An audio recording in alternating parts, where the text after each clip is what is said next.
And we are live. Welcome to another episode of the Qué Pasó Podcast. I'm Ernest. And I'm Eduardo. Pablo can't be here right now because he got caught um, doing Chilean things. We don't know what those things are, but we hope he gets out soon and finds his keys. um, we miss you, buddy. It's been a Look, interesting few days. Um, we've got oh yeah, I'm very busy. yeah, we've got some AMLO, we've got some some of my friends in the Communist Party of Canada. Such good friends they are too. An, Um, an update about what is been going on with the Cuban doctors that were in Brazil. hmm Oh yeah, that's another absolute bit of lunacy that needs to be brought to the world a little bit more. Yes, indeed. Actually, I was speaking of the Communist Party. I was actually debating with some of their members who claim that they're not members, but you just know they are. They're trolls working or like associated with the account. They were trying to tell me that everything that was happening, like the Cuban doctors and that, it didn't actually happen. The way I said it, it was all a huge lie, and doctors were being underpaid, and they were doing it because they had ethics and standards. Then they get sued. Well, then the Mexican or the Cuban government gets sued. And not only the Cuban government, also the UN organization that was coordinating the whole program. So this is, I mean, it's not going to prosper because to actually I don't really know about a lawsuit that actually was won against the UN. But if if one could be, if one I would love to see prosper is this one, because the UN panders a lot to Cuba and all and regiments and regimes like that. Oh yeah, they have a history of doing it. I mean, they even dislike like they hate Israel. Or Like the UN really doesn't like Israel. Um, and for some reason they have this weird obsession with Palestine. I think like Palestinians have more skin in the UN than any other country or organization in the world. Like, I mean, they're not even a country, but everyone treats them, and at the UN at least, like they're a legitimate state, and not just a bunch of guys firing rockets into civilian areas. yeah, I have a thing. I have a thing against Palestine. Not the people. I know a few Palestinians. They're nice people, but yeah, I don't consider them to be a legitimate state because there's no predecessing Palestinian state, as it were. yeah, exactly. And also I mean, if you want to go to the to the origins of how the state of Israel was formed, and you want to know the context of how the British decided to form that state in their own land, we suggest you to go and check our special on World War One. We mentioned something Yes. about the Balfour Declaration, Yep. where the British actually decided that there was going to be created a state for the Jews in the areas in that moment controlled by the Ottomans. Yes, definitely. So please tune into that episode and watch all our other episodes because they're all pretty good. Um, Speaking actually though about the Communist Party of Canada, and the reason I brought them up, I've had a bit of a history. For anyone who knows me with the Communist Party, um, they really don't like me because I actually know how to argue with them, and they don't like that. And now they've reared up their little heads again and managed to find their way out of their mother's basements and outside of the coffee shops and make their way back to the internet. Right now, you see, there's a car plant in Oshawa that's owned by General Motors, and they're going south because, and Mexico, you can pay the workers a little bit less and still get a pretty quality product. And I mean, capitalism is all about getting the maximum of profits for the minimum amount of cost, which I mean is reasonable. Yeah, and also these kind of jobs of manufacturing plants is I think it's really Latin America and Mexico especially is really attractive for them, because I mean we are not far from big markets like Canada or the United States, and we have big ports with big capacity that can move products to Asia or Europe, and this is actually I mean I think in the putting the example of Donald Trump, the that he and his policies of being a little mercantilistic about the economy of the United States. Yeah. I think we if you can get the same thing at a lower price, it will be actually it's actually better, and I can't blame General Motors for that. No, I can't. I mean, we have manufacturing is only good for when the prices are low. That's it. I mean, you have to make it affordable, or you're not going to succeed. Especially with Canada. I mean, you look at our costs. Our wages are pretty high. I mean, the average minimum wage the minimum wage in Ontario, I believe, is $14 an hour. $14 an hour. Oh well, you're almost there on the fight for 15. We were going to make it 15, but then Doug Ford decided that wasn't going to happen when he became Premier of Ontario, so he cut that down.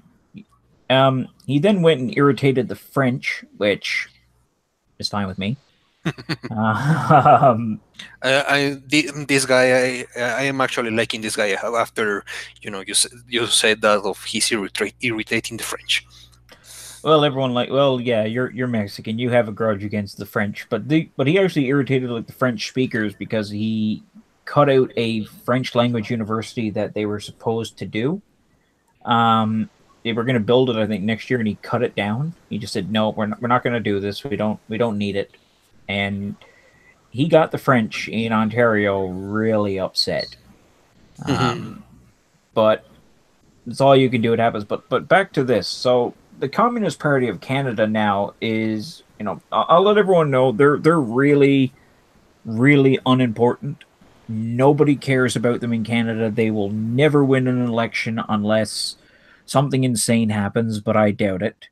Fun fact: I got more votes in a town council election than the leader of their party did in a federal election.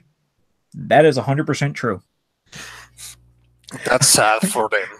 I think it was 252 votes. I kind of remember. I don't have the papers. I don't have the results here, but I got 250 something votes, and I think their leader got 150, not even. So just to troll them, I was like, listen, hey, if you guys need some advice on how to actually get some votes, I'll help you out, but you got to pay me that living wage you guys talk about. They didn't like that, but they got this article up, and I'm just gonna read a bit of it. It's lovely. It's fun. General Motors' announcement that it will close the Oshawa car plant is a declaration of war on the Canadian auto workers and on automobile manufacturing in Canada. The big three automakers will use the new NAFTA 2.0 agreement, USCMA, uh, to shift their plants south to Mexico, where the wages are $4 an hour or less, a fraction of what workers in Canada are paid. This is what GM is doing with its Oshawa plant, despite the fact that the plant has won international awards for its quality and productivity repeatedly. This U.S. transnational corporation is pulling up stakes because it can, because the Canadian Ontario governments won't lift a finger to stop it, because GM's greed knows no bounds, and it's quite willing to super exploit workers in Mexico who will never be able to buy the cars they make, while abandoning the workers in Canada who have created the enormous wealth and profits that GM has ferried out of Oshawa since 1918 and since 1953 in this particular plant. The Auto Pact protected auto jobs in Canada for over 35 years until the World Trade Organization struck it down in 2001. Capitalist globalization, aided and abetted by the Canada US Free Trade Agreement, was responsible for suddenly making auto plants and jobs completely mobile, transferable to whatever jurisdiction provided the lowest wages, the biggest incentives, and the lowest corporate taxes, and all with the blessing of the federal and provincial governments. Um, they kind of ramble on a bit, so I'm just going to skip a piece or two. Um, Let me see. Today, it's GM destroying the lives of 2,800 auto workers and their families in Oshawa. Tomorrow, it might be St. Catharines or Ingersoll. It could be Ford or Chrysler closing up in Windsor, or Oakville or Brampton, or parts plants in southern Ontario. There's no limit to what these greedy corporations will do if they're not stopped in their tracks. It's time to stop the clock on these transnational companies. The federal government must be forced by united action of labor and its social, political, and community allies to stop the closure of the Oshawa plant and stop this race to the bottom facilitated by corporate migration to the low-wage, non-union continental South. Militant workplace actions combined with mass united independent political action led by Unifor, which is a union, its sister unions in the CLC, I'm not sure what the CLC is, and its community allies can turn the tables on GM and force them back. The Communist Party demands the federal and provincial governments intervene to stop the closure now, or failing that, to nationalize GM's operations in Canada and transform it into a crown corporation under public ownership and democratic control.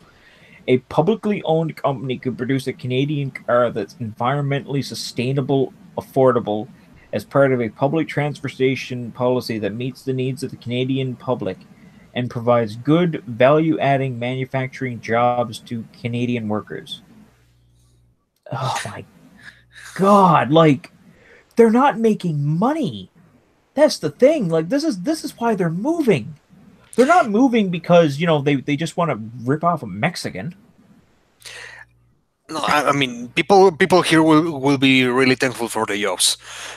Yes, it's the wages here are way below the standards of Canada and the United States, but also they are the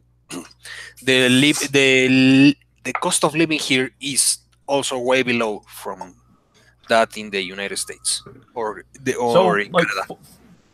I'm trying to remember what $4 an hour would be in pesos. I mean, let me see. $4.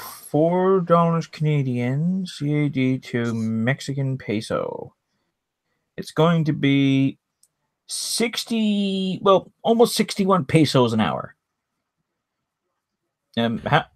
How is that? Since you live in Mexico, can you pay rent with 61 pesos an hour, working like an 8 or 9 hour day? That's below the minimum wage here, actually. So they're lying. I think they have their facts wrong. Of course, the Communist Party isn't going to do research. If they were talking about $4 American, they will be around the minimum wage here. But I think they, for example, the most immediate the most immediate example that I can think of is the two factories of Nissan here. Mm-hmm. Also, the when this is big because you when you bring a automobile factory here to Mexico, many other factories from that produce certain parts of the car uh, established in the same site. So we have a, a really big automobile industry here in Aguascalientes with Nissan, and I think they win a little more than the minimum wage. So you're saying that that now, by the way, I have to ask just so we can clear up, what the Communist Party of Canada is saying. What is the minimum wage in Aguascalientes? I think it was unified. Right now, the minimum wage um, in here in Mexico will be around.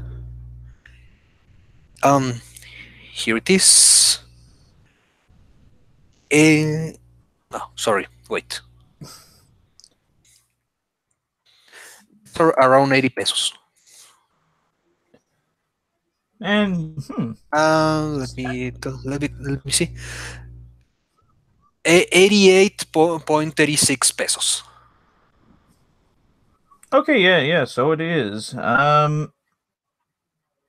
And that was If you, raised by you Enrique compare that, Peña Nieto, who is yeah, if you compare that to dollars, American dollars, it's $4.38 Americans. so the Communist Party of Canada got their And facts wrong. yeah, and almost $6 Canadian. Well, the minimum wage here is 11.15.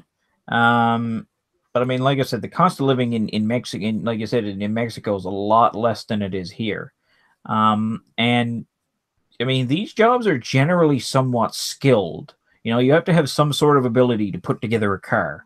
Because GM is not going to just say like, okay, Paco or Manuel or Fred, here you take this welding rod and do whatever you want with it and No, build us a car. You have to have skills. yeah, Um, and that's something actually, how could you say it? That is something that could be, mm, uh, and that many big companies like GM, Nissan here in Mexico, mm, have some sort of capacitation for the people here that they can actually maybe the worker in Nissan maybe quits and can with the actually the capacitation that he got in Nissan can land another job somewhere else. and it's true. I mean, it teaches you, and also, I mean, you get experience, you get skills, and they do have to follow the laws in Mexico. I mean, you are you've studied law, and you're a lawyer.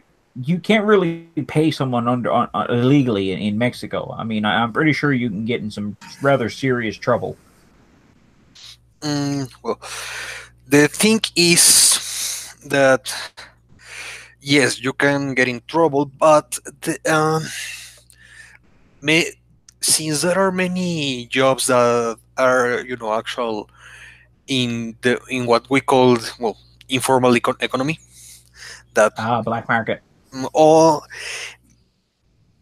more than the half of jobs here in Mexico are informal economy. So they don't pay taxes, they don't pay some some other things like social security or anything. So, so the informality here is really big, and many people actually win less than the minimum wage for a job. And well, they have to sometimes, in some cases, work 2 or 3 jobs. Well, it's kind of like here, I guess, in that respect. But well, two jobs at least. You don't have you. I don't know anyone who works three. Thank God. But I mean, like they're gonna be laughing at that. They're gonna say, "We got you. We got you. You said that you can't work illegally in Mexico, but you can." But but no, like I'm pretty sure though that GM and that is not going to be pulling those kinds of stunts. I mean, I think that a company like that would be under a little more scrutiny. Maybe I'm wrong, but it's really unlikely, because these companies have stocks, and bad information like that can damage your stock prices. Yes. Um, and there's actually another thing too that involving this, because when GM says, we want to nationalize, um, you know, the plant, or the Communist Party says we want to nationalize the GM plant. Um, and then they say, we don't want to bail out these corporations and this and that. But you see, here's the thing: we're going to be paying, if we were to nationalize it. We would go out, spend taxpayers' money to maintain this plant. We'd have to hire new people to design the car, because I'm pretty sure that we can't just steal GM's designs. I mean, it doesn't work like that. I mean, there's copyright considerations here, and patents and trademarks. So you'd have to Yes. design vehicles from the ground up, which would cost a lot of money. And then you'd have to purchase the materials, because GM is not going to just give you free shit. So it's going to be money. And then you have to maintain the staff, pay their benefits, ensure their pensions are topped up. I mean, it's gonna be a lot of money. So I mean, and the funny thing is, with the Communist Party, they think that the only way to help these people is to say, we don't want, we need to take the plant over and make, I don't know, the CPC commie car. I don't even know what they would make there. I know what they would call it, like the worker mobile, or will probably just be a Lada. They'll probably just steal Ladas, um, and build those. Um, but you see, like, the thing is, if they wanted to help these people, and this is what the government should be doing, the government should say, listen, the plant is closing. It's too bad. We're sorry. We're going to pay to send you. We're going to pay so much towards you getting a new education, so you can transition into a new job. Yes. I think that will be better. Yes, and I mean there is a lot of well, I don't like nationalizations, since there's this is the government taking somebody else's business. I'm the most famous thing in nationalization that, well, there are two, but the most famous that happened here in Mexico was the nationalization of the oil companies that actually were working here in Yeah. Mexico in the 1930s. It's one of the things that I don't like about Mexico. I mean, almost every country in Latin America works with a single company of oil company, Yeah. and which happens to be, nationalized. Well, in the case of Brazil, Bolsonaro already said that he's planning to privatize Petrobras, which, if that comes to happen, I know people here that will be, you know, wanting to shoot themselves in the head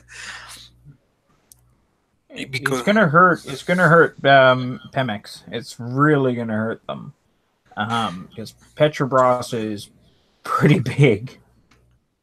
I mean, Pemex already has to just this year. Pemex started to face mm, competition. Just here in Aguascalientes, you can now find mobile gas stations, Shell, and BP. Yeah. Ooh, And yeah. They'll. the thing is, mm, they only from here to 2020 they will be selling the Pemex oil, but they will, but BP and Mobil and Shell will process it as they see fit. The thing is, from 2020 onwards, they will be selling their product, and if that product turns out to be better than the shit that is right that we are now buying from Pemex, I'm sorry for them. Oh yeah, but I mean that's just the way this works. This is capitalism. Yeah. People are going to go towards the better product. And if Petrobras privatizes, I'm buying some stocks. Um, that's going to be a very profitable venture. Yeah, I Um, hope so. well, Canada used to have a lot of nationalized companies. We have one here now, and it's called Marine Atlantic. It's like a crown corporation here is a state company. Um, so we have this one company called Marine Atlantic, and its only job is to literally take a ferry and go from Newfoundland to Nova Scotia, back and forth. That's the only job it has. And this is actually in the Constitution. There has to be a fixed ferry link between mainland Canada and Newfoundland. It's in the Newfoundland Act of '49, and technically, if you interpret this a certain way, as you can with these kinds of things, it's implied that the ferry link is technically a part of the Trans Canada Highway, like the national highway system. Yep. And therefore travel off the island should be very affordable, because it's also because the government subsidizes Marine Atlantic. I mean, since it's a crown corporation, it's incredibly subsidized. They pay for everything. If you want to cross the ferry, I believe just by yourself, like not including your vehicle, is about $180 just to get on a boat and sail for 5 hours. 180. God damn it. That Now you don't even want to know how much it costs for your boat, for like a truck, or a car. I'm actually going to find out, because this is kind of crazy, how expensive it is, and people actually complain all the time about how expensive, because nobody can get it off the island. We can't afford it. You can't even, well, if you can get off, because the storms are bad. And my father used to sail for this company before it was Marine Atlantic. This was in the 70s. And they didn't care if the weather was bad back then. They would ram that boat clean into the port to get delivered, to, get you there. Now let me see rates, because these are expensive. See, one way it is autos with trailers, campers, motorhomes, vans, or minibuses. Automotives and pickups up to 20 feet. 119.24. That's not including the passenger rate. So 119.24 for your vehicle, and passenger is $45. That's strange. It was usually a bit higher last year. I was on. Must have went down. Or no, I was thinking vehicles. The vehicles are expensive. It's like $100 to go as a passenger, give or take. But they could change that route now. Usually you're looking at $120 to $150 a trip if you got a vehicle. Just to use a cabin is like $130 for a night. And it's kind of expensive. I mean, even animals, you got to pay like $20 to put your animal on a thing. I had to pay to put my cat. Wow. I actually had to pay to keep my cat in my Jeep while it went across the water. And then I found out that you're not allowed into the deck while the boat, because there are apparently fumes down there. So they're like, "Oh, don't worry, the animal will be fine, but you have to leave now." And by the way, everyone, I'm sorry that I got it wrong there on the pricing. I had heard from a friend, I haven't taken the ferry in 5 years, because I don't usually go across the water to mainland Canada. So yeah, it's per person. It's $45 if you're just walking onto the boat. Um, but then they also include that into your automotive, like when you get your vehicle. Um, I know people who have paid, like if you go like using an ATV, it's $60 for your quad. For your just for a bicycle is $20. Just to take a bicycle on a boat, you have to pay it in $20. Wow. Yeah, it's pretty bad. But moving forward, Uh, um, I was just reading before we come in that the Clintons are on a tour of, a speaking tour in the United States and Canada, and they just went to Toronto. oh god, And again. yeah, and apparently the tickets were overpriced and almost nobody showed up. Really? Like usually you would think that a president.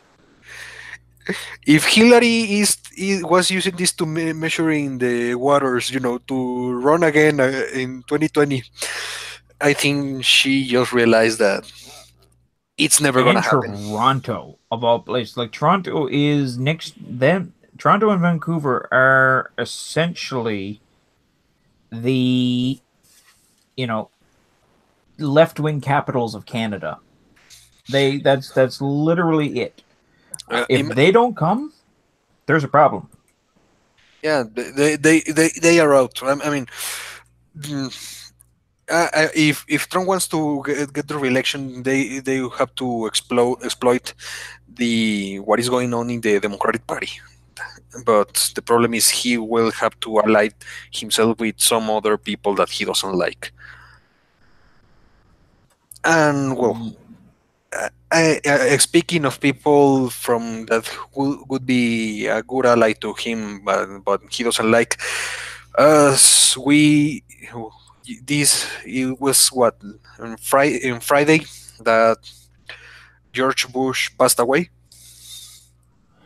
Yes, 94. Now I'm not a huge fan of W. Me neither. Well, not no, no. I'm sorry. I mixed up with his son, W. But I'm not a H. big fan of Herbert Walker. But it is sad that he has passed away. But also at the same time, I mean, his wife had died a few months ago. They were together for decades and decades and decades. It if I was married for that kind of time and one of the spouse died, and you'd kind of want to go next as quickly as possible so you can be with them again. And plus, he was having a lot of health issues. I mean, he is 94 years old. Yeah, Um, you don't get to that age with a train of life like him and be healthy as a bull. yeah, no, definitely. But I mean, like, he was a war vet. He was a Second World War veteran. Um, he was a pilot. He was actually and he's also head of the CIA. Yeah, Um, and ambassador to the UN for the United States, he was. and Um, also, well, I mean, he came out in a complicated moment uh, for the United States, just the end of the Cold War, and the Saddam Hussein invasion of Kuwait, and looking back to how the events developed in that moment, I wouldn't think of a better, a better outcome for that moment. I mean, the what his son did after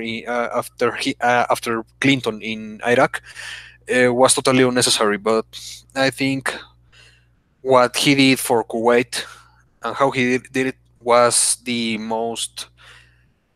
I actually think even the Saudis were right in that one, yeah, because because it was, if they wanted to help Kuwait, they had two options: the United States or taking Bin Laden's offer to flood Iraq and Kuwait with the Mujahideen, fresh from the war with the Soviets. So what is it gonna be? It's true. I mean, it was. I actually remember that war, to tell you the truth. Vaguely, but I still remember it. Yeah, me too. Hey, and here she is, some little llama. How's it going?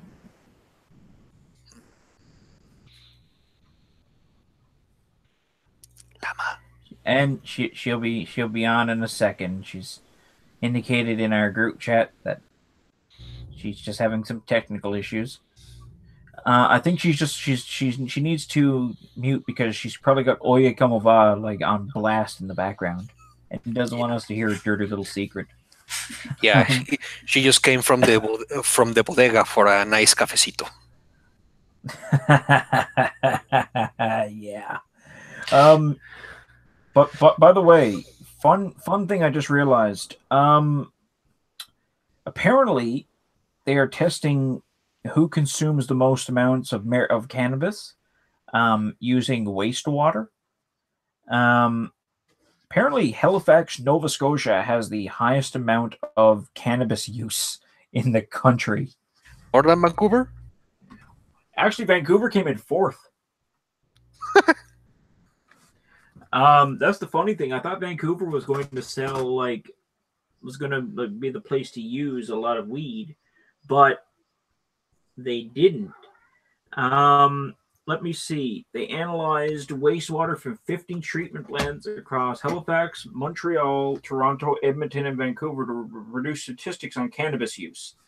The results that suggest that between March and August, Halifax, Nova Scotia had the highest rate of cannabis consumption per capita at 1,310 micrograms per person per week, with Montreal coming in at second at 976. Toronto came in third at 451 micrograms per person per week, Edmonton at 416, and Vancouver at 288. So, apparently, Halifax is the happiest place in Canada, or at least the giggliest. And the one with the hungrier at 2 o'clock in the morning. Oh yeah, that's McDonald's are doing. Apparently, the McDonald's around here are doing pretty good business since cannabis got legalized. I know that they sold it of chips for a while. I think at one of the stores, people bought a lot of chips for the munchies. So that's kind of interesting. And mead is making a comeback. Mead, like the honey liquor. Oh yeah. There was this back in. It was last year in the beer festival here in Aguascalientes. There was a local company doing mead. Mead is good. I've had some in Alberta, and it was great. You can't get it here though. Yeah, it's good. I don't recommend it while if you have a headache at the moment, but yeah, it's good. Go try it. I mean, you have to listen to Amon Amarth while you drink your mead out of a horn, but otherwise you're pretty good. I saw them live. Amon Amarth. Oh, how are they? I heard they're awesome. Yeah, it's it was a really eventful concert, but because of this, there was this this old man, being really disrespectful to waitress in the bar of the place where the gig was taking place, and he also. And this very same old man was in the upper floor throwing, plastic cups with I hope it was beer to the people that were in below. Among them it was me, Some other guy said, yeah, and don't worry, it's just beer. Yeah, it's just beer. Yeah, I hope so. Yeah, it's, as long as you just imagine it's beer, it is beer, and not anything else. Uh, Um, I oh, I've never there, had there, that problem. there was also this question. The band that was opening for Amon Amarth, Abbat, the solo project, well, not solo project, the new project of immortal singer Abbat. Well, at some point, somebody throw a joint to the stage. So Abbat pick it up, took a drag, and returned it to the crowd. Oh my! I remember like I got into Amon Amarth because I think it was the lead singer body slammed somebody. Um. This guy is massive. Oh yeah. Johan Heck. Yeah. He's huge, but apparently that's what he did. He beat somebody up or something like that. I think it was Amon Amarth, but they were just fantastic. They're a pretty good band. But we've got other important things to talk about besides awesome metal bands. AMLO's inauguration. That dreaded day has finally come. Yeah, Judgment Day is here upon us. Now, the fourth transformation, as he want to call it, has just begun. So, as every 6 year, the 1st of December, it's the inauguration of the new president of the United States of Mexico, because that's our official name. Do do do do do. No. Bum, ba, bum, bum, ba, bum, ba, ba, Well, bum, I bum, I ba, bum. I have an embarrassing secret to admit. I actually thought that La Cucaracha was the himno nacional of Mexico when I was a kid. Well, I'm pretty. It's just last week I heard that Down Under from Men at Work is not the national anthem from Australia, so I wouldn't be surprised. And then here's the best part. Somebody told me it was Salito Lindo. That was they were like that's the national anthem, and when I was younger and I looked it up, I was like, no, it's not. But then I ended up learning that song. Well, back when there's this well, yeah, in a neighboring state from Aguascalientes, Zacatecas, their state anthem. Mm-hmm. It's the Zacatecas Marcha de Zacatecas. They say is the second national anthem, and they even play it before the national anthem in their official events. We do that here. Like we'll play the I guess in Spanish would be the Himno Nacional de Terranova, because we have a national anthem. Well, it was the national anthem. It was provincial. And but also they're convinced. Okay. Hello, Lama. Hello. Hello, Hi Lama. there. Sorry for being late, but my son was talking to me. And well, just put the whole family to sleep already. So yeah. Well, I figured you were coming because I heard this all of a sudden.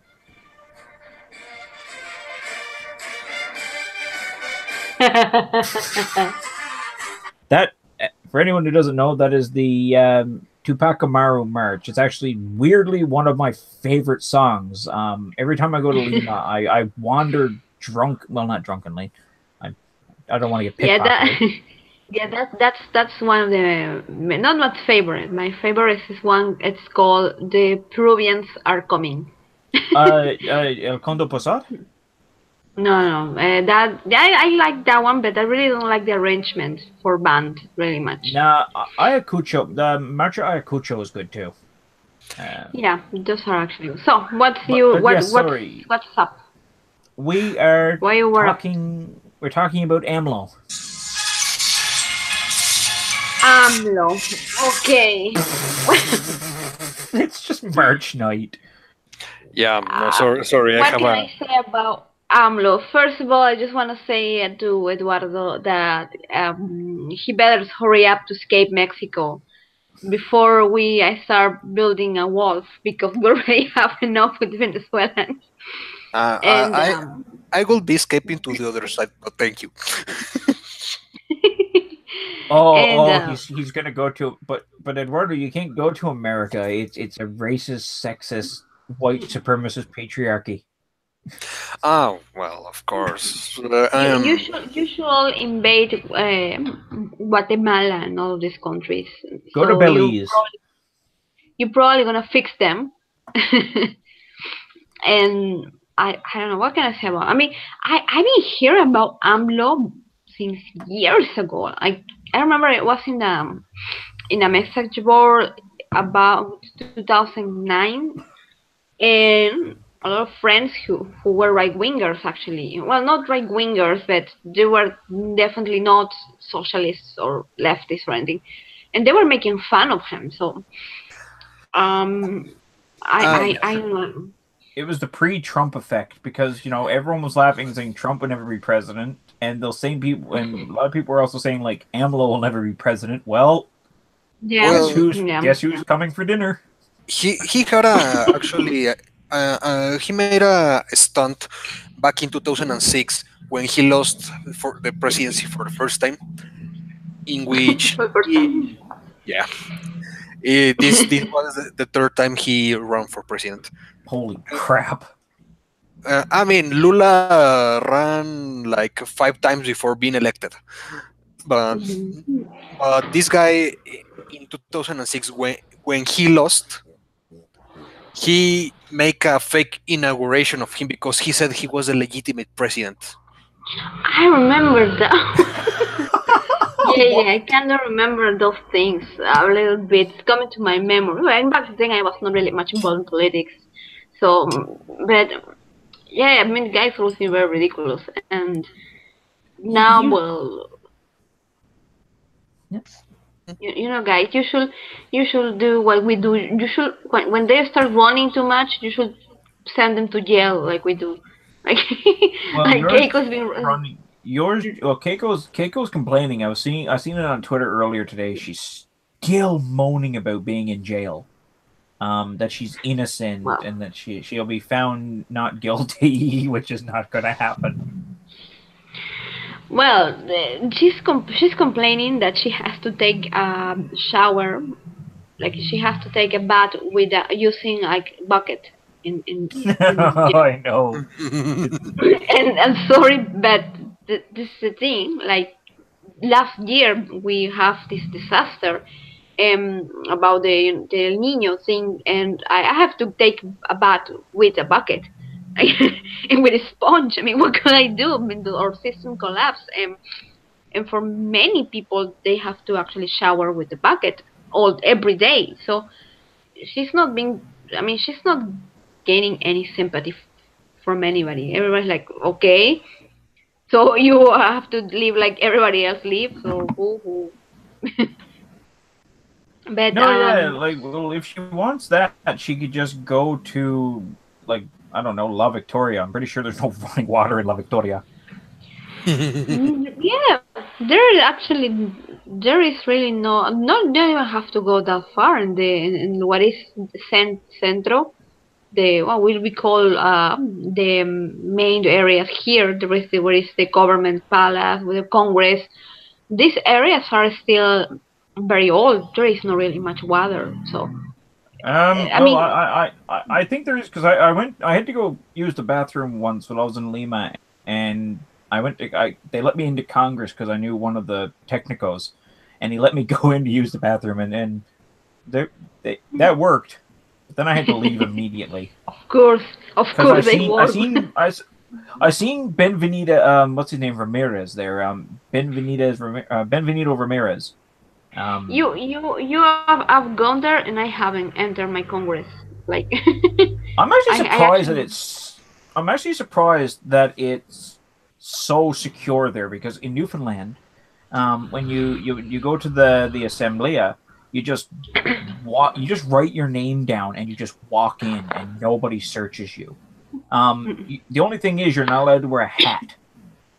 You can't wear a hat inside when the house is in when the legislature is in session, and you Yeah. also can't take out your cell phone. There's a small army of senior citizens who will prevent you from taking out your phone, and they'll actually like. I think we have that much security because there was a plot to blow it up a couple of times. A So couple is an understatement. I'm pretty sure everyone in Lima wants to blow up no, Congress. but one thing is to say like I wish all these software people would die, and the another one is actually have a real plot with blueprints and everything planned, so you can actually blow up the hotel. That's different. So well, back to AMLO. But yeah, but like I Yeah. mean, but so Sorry.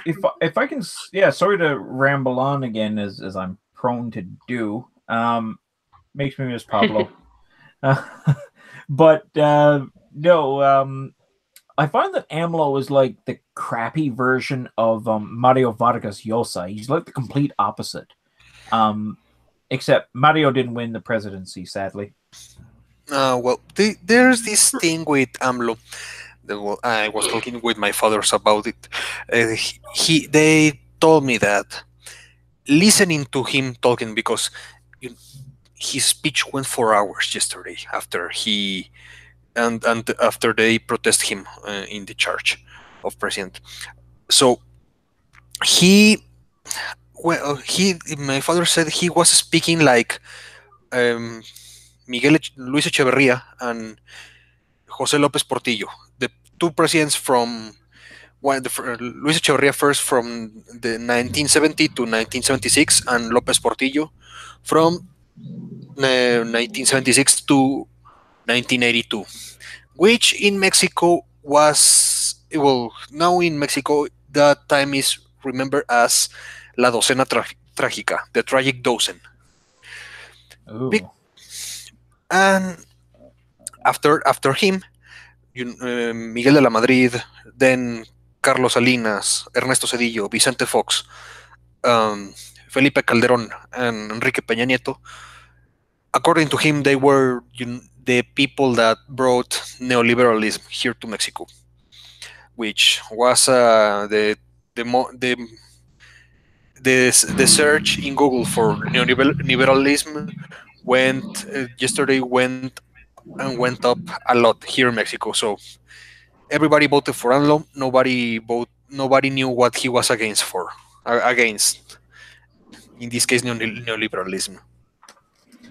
Well, I think the problem with AMLO is that he has already set the tone for his presidency, and he didn't even leave the inauguration.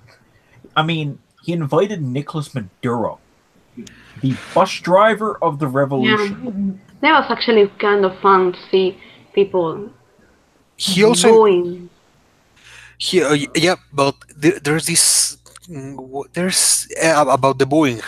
It was also in TV. I saw it on TV. My friend saw it on TV, and we were discussing that yesterday. My friends said, "No, he wasn't booed. People was clapping for him, whatever." Then I show him the videos that were uploaded to Twitter yesterday. It's clear. People, you can listen how they are yelling when he was mentioned. The thing is, of another the presidency of Vicente Fox, in this case, Castro, instead of or Chavez in that time. Well, there was a meeting of I think the OEA, or Organization of American States, in Monterrey. But a phone call from Vicente Fox to Fidel Castro was leaked to the press, in which he told the other people, telling Fidel Castro, just to come briefly, eating and leaving, because he didn't want to upset George Bush, in that George Bush's son, in that time president of the United States.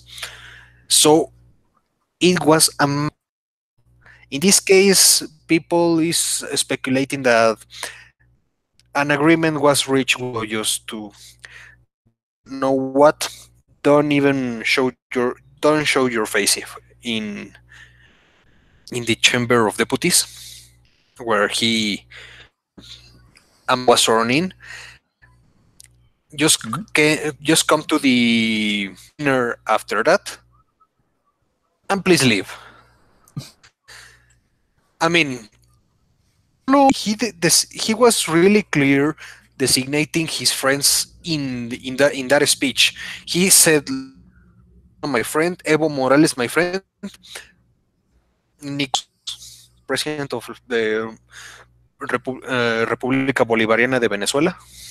Oh my! My friend Lenin. Yeah, my friend Lenin. He said that. I actually don't mind Lenin Moreno. He's not as big a communist as I thought he was going to be. Everyone said he was going to be like literally up Maduro's ass, and then he was just like, no, we're not. We're not like Venezuela. We don't want to be. And then he wheeled away because he doesn't give a shit. Yeah, he's persecuting the last president, Correa, which I can't stand. I love that because there's a special hatred I have for Rafael Correa because even John Oliver made fun of him. And John Oliver doesn't usually go after leftist politicians, but he went after Rafael Correa. But here's the thing: like I can understand why AMLO needed to invite Maduro to this, because Lama, you remember when PPK didn't invite Maduro to the summit? Yeah, and I remember. He essentially declared like economic war against Peru. Allegedly. I don't Well, know allegedly. War he could just send to him here, but he could just send people to say arepa and shut down all the business, like, because you can't hear all over that shouting. But but no. Yeah, like, I mean, yeah. I mean, I remember he was like, it was actually, it was not virtue signaling in this case, because it's not like the case with, for example, George Bush, that you might not like him, and he did a lot of shitty stuff, but at the end he was a president who is polemic for the things he did. It's not like he say we are just gonna destroy this other country, right? It's more like that's a consequence of his politics. But Maduro is a completely different thing. I mean, I think that Chavez was deluded into a lot of stuff, but he actually believed the things he believed, for good or for wrong. He actually believed the things he actually believed. Like, he actually thought that he could save Latin America and whatever. And Maduro, I think Evo is the same, and Correa is kind of like in the middle. Okay, but I think Maduro really is not. He does not believe in the revolution. He does not believe in any of this stuff. He's just going through the motions. Not even that. He doesn't care.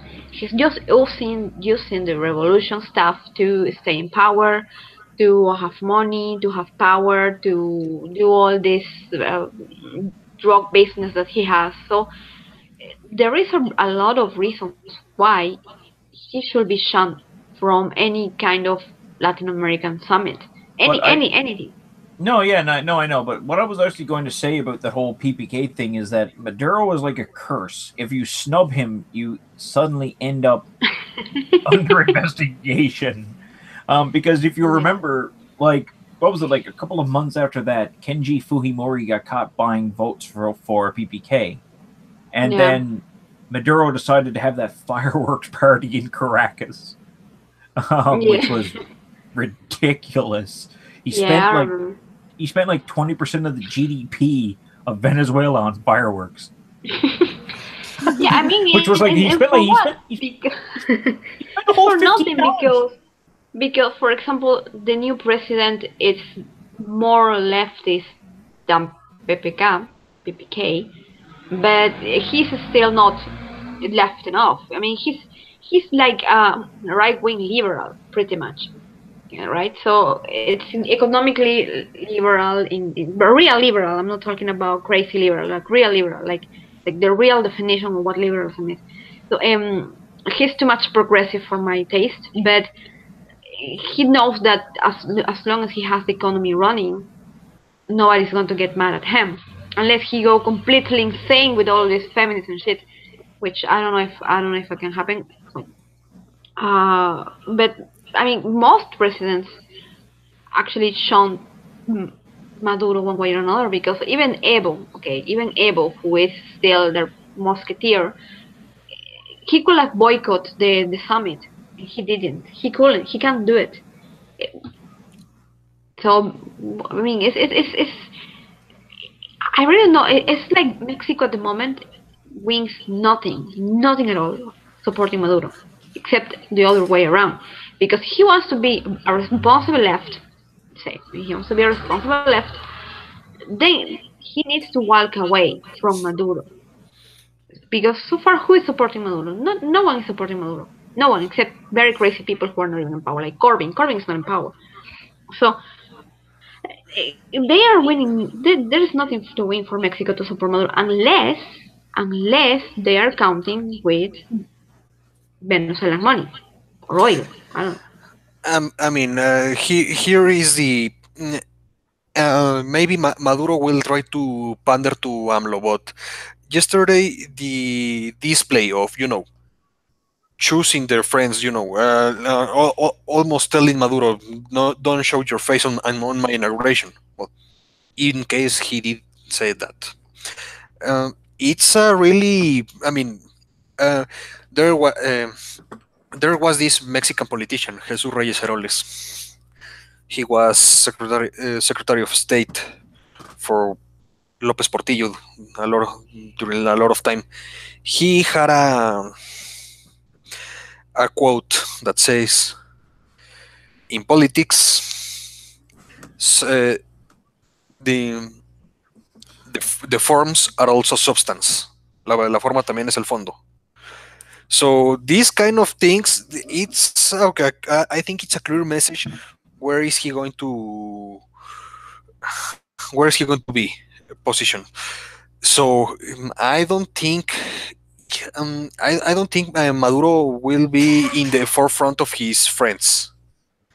I mean, he will be, pandering to the leftist agenda of Latin America, but he will. I think he will continue uh, doing what all the Mexican presidents have been doing in the late in these times, which is basically behaving well in the eyes of the United States. Hmm. And I can Yeah. blame him. And well, just today we saw what happened with his decision of canceling the airport of Texcoco. That Yeah. Yeah, like apparently I'm yep. the airport in Texcoco is will continue to be, the works will continue there, and they will eventually until further assessment. But I don't think this assessment will come. I mean, because they want to avoid lawsuits in the United States, be, and from all the companies that will be forced to change, to change their contracts. So I think it's In this case, it's not a bad thing that he did, but How funny that you mentioned the whole airport thing, which, to be fair, I haven't read much about it. But I remember like two COP Americas ago. Yes, I count time for American COPs. But Mexico is still part of the COP America, like about 10 years ago. Someone was saying that there is despite we are in different continents, um, Mexico and Peru are probably the Latin American countries that are more alike in most aspects. Like we have a big pre-Columbian culture that was mostly taking all over the area and all this stuff. And yes, I mean there is how many airports like you are fighting for, because here we have different things like our president, no, or former president, uh, PPK, Kuczynski, I can't even pronounce the name of the president. Never Pedro, learned. Pedro Pablo Yeah, yeah, but can you pronounce his name? His last name? Kuczynski. It's not Kuczynski. It's okay. Pedro Pablo Uh, Kuczynski. Yeah, yeah. I mean, it's not Kuczynski. The other day I just was told that it was not Kuczynski, but I remember. Um, Oh. he was involved in a big deal with another airport. It was an airport that was going to happen in Cusco, because in case you don't know, Cusco does not have an airport. I mean, they do have an airport, but it's actually very small. So they want, because seriously, most people who come to this country actually want to go to Cusco, to Machu Picchu. So it is reasonable that Cusco has a big airport. So they wanted to. There is an area that they finally found where the airport will be. That is safe. There is not going to go against the ecology. It's not going to damage the environment, and it was going to be like this mega super ultra beautiful airport that is called Chinchero, right?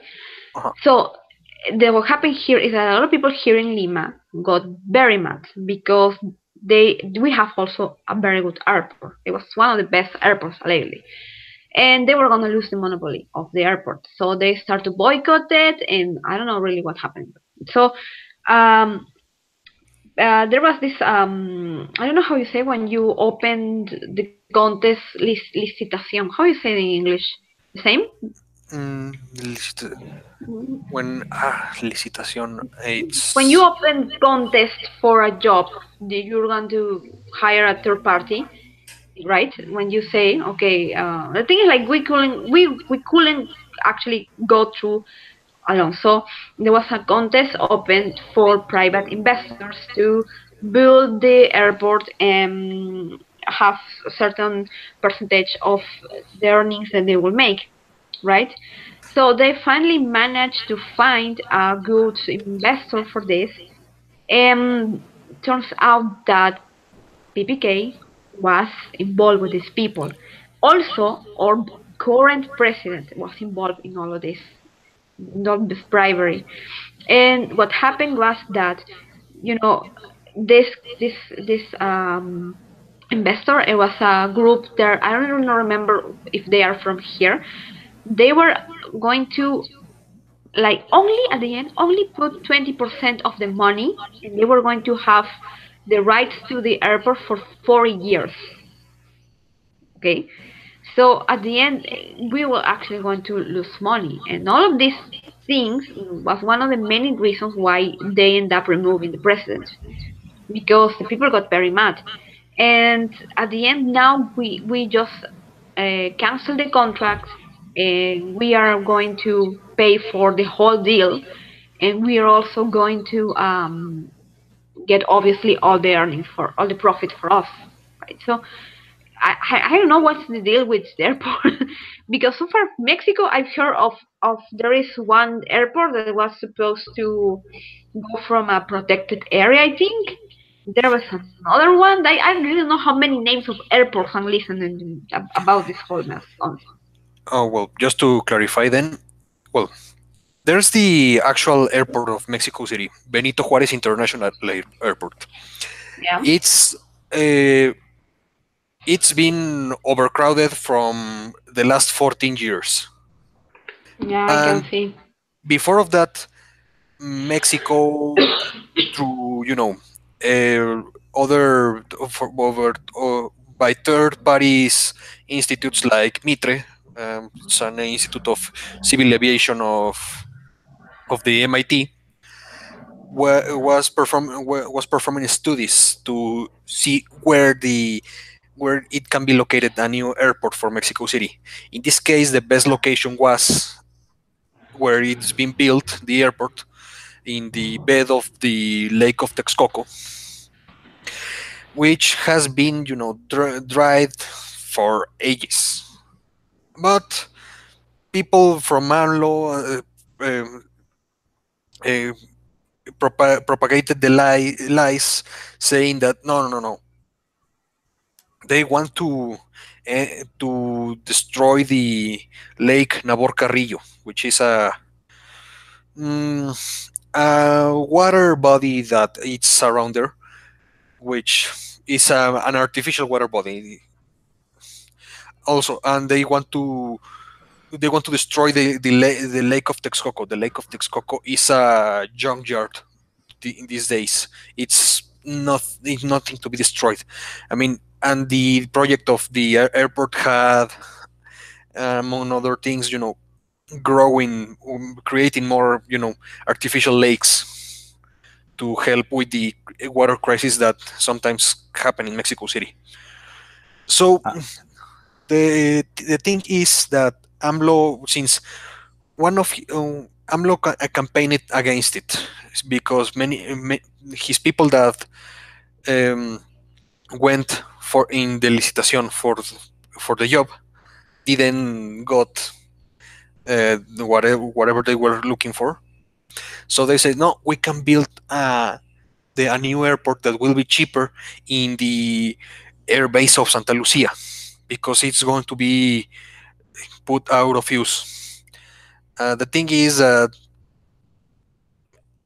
every every i- i- every people that know something about it says, no, you can't operate Santa Lucia and Benito Juarez at the same time.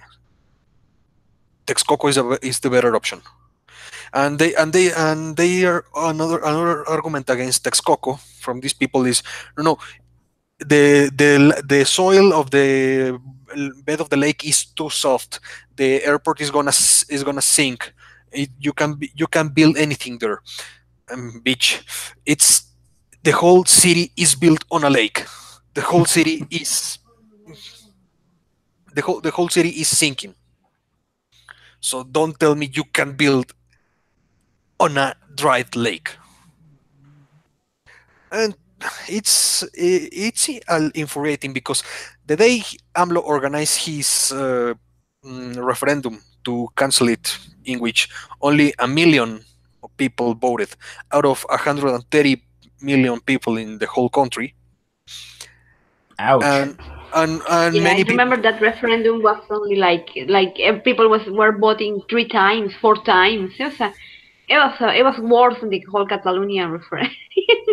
Yeah, and even so, many people actually went.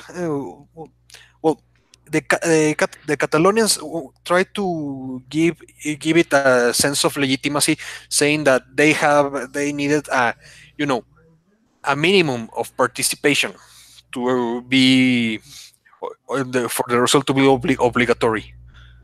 Here they didn't say anything about it. So with with less than 1% of the electoral conglomerate, the electoral ah, index, no, el padrón electoral, pues, of Yeah, Mexico, yeah. you can decide this, and eh, it's and now after that, the peso went down horribly. They it had their worst month in years. And now AMLO is saying that, well, for the time being, the airport in Texcoco will continue. because we want to avoid lawsuits. We want to we want to do a further assessment on Santa Lucia. So far things will stay as they are. It is really that necessary for you guys to have this new airport, like Yeah. for real, I mean, for real. No, it really is. I've I looked mean, this up, and they really need this airport. it's as I told you, the Benito Juarez International Airport is overcrowded. This new airport Yeah. will have will attend for will cover the necessities of the region for 50 years to come, and also have capabilities to bring bigger planes from from places far away. I mean, I think, for example, right now, to fly from Mexico to Australia, for example, you have to go fly to first to the United States, then to Tokyo, then to Australia, and it's a lot. With this, I think you will they will be a lot of trans-Pacific flights, like from Australia. So it will be one of the four biggest airports in the world, and in matters of economy, it will be really helpful for the whole country. Now, wouldn't this new airport in Lake Texcoco, wouldn't that actually affect a certain really rare species of salamander? The axolotl? El axolote. Yeah, the Mexican walking fish. Why does everything from Mexico involve walking? God I had knows to say why. it. That's not even the question. The question is, why is everything so unpronounceable? Like I can pronounce your names. Like seriously, when you start talking about things like Popoco, no se va, whatever, I lost it. I Listen, you can't. live in a place that has a town called Pachacamac, okay? That Well, Pachacamac is very easy to pronounce. yeah, Pachacamac. Pachacamac is easy to pronounce, but if you go to yeah, but I'm a gringo, so it's not. to Michoacan state in Mexico, which I don't recommend you right now because it's ridden with narcos. So As there are always. a lot of places there that are actually impossible to pronounce. For example, Yeah. there's a place called Parangaricutirimícuaro. What the? That's a real place. That's a real place. I mean, I know it. I know it for A tongue twister. for Pirito, because I remember he used it for I don't remember why I think it was spelled in one of his sketch. So I remember for that it was Parangaricutirimícuaro. But I can't. That's not even the worst part. The worst is the ones that have a lot of X. Let me see if I Yeah, can find it. like the old lake in there's an ancient lake in Mexico, Xochimil. Xochimilco. Milko? Yeah, okay, that's kind of hard to pronounce. Oh, that's easy. Xochimilco. The thing is the X at the start.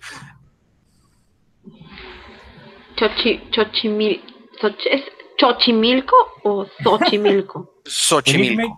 I really know. We need to make an episode out of this alone, just like Llama pronouncing Mexican place names.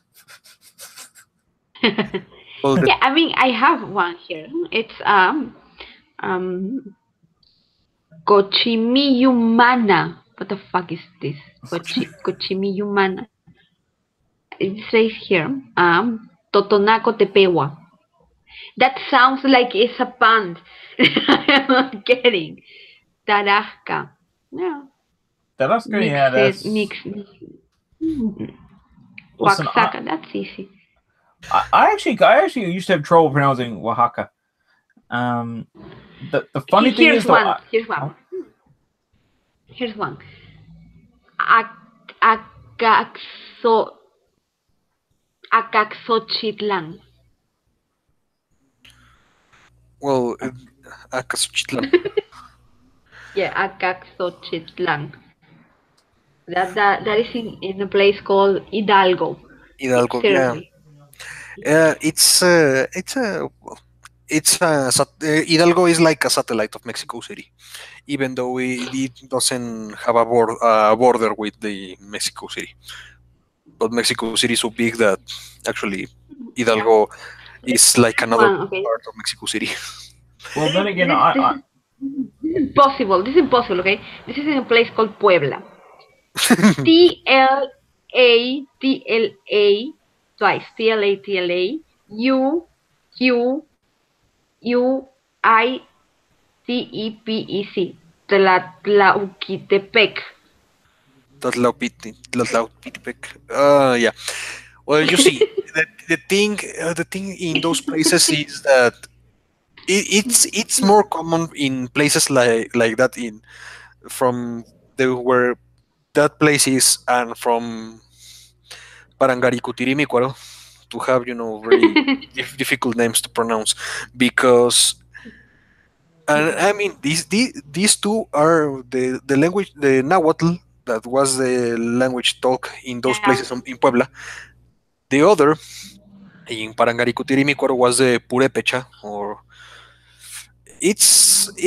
that's a really interesting thing to study because it's has nothing to do with the language, other languages of the area. It doesn't sounds, looks, or even resembles anything to Nahuatl or Mayan or any other languages. So it's weird. I know because people from the Purépechas, we don't really know where they come from. Yeah, I mean it's like someone is trolling you with all this clackling, tenang. No, I gave up with these things. I just gave up.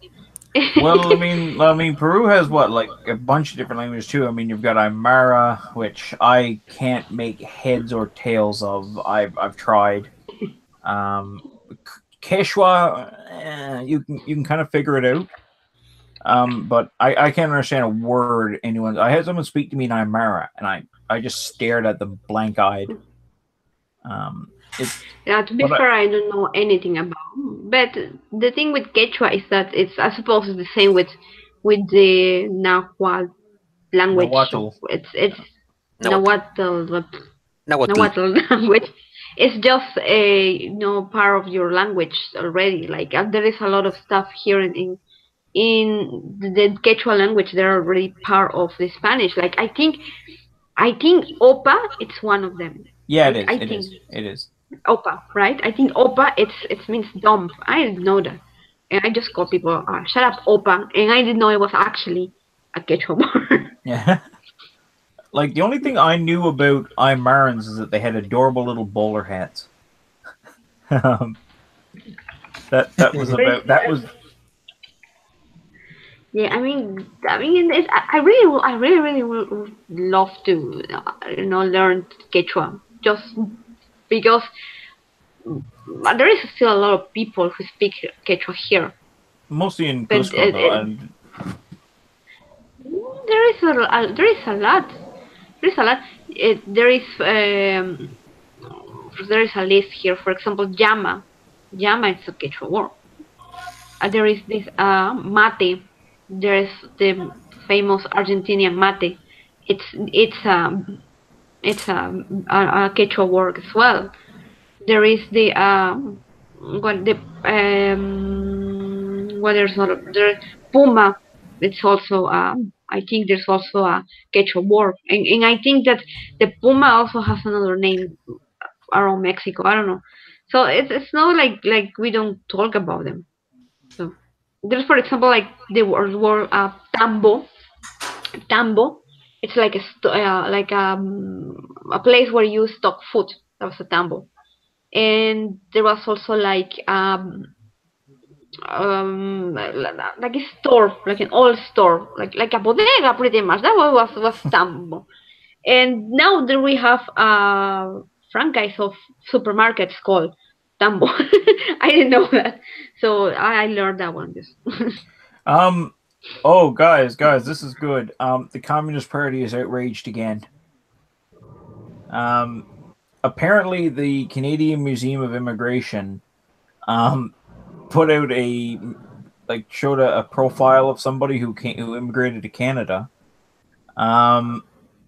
Apparently, it goes Vincennes served in the gendarme against the communists in Austria during World War II, but was taken as a political prisoner after the war.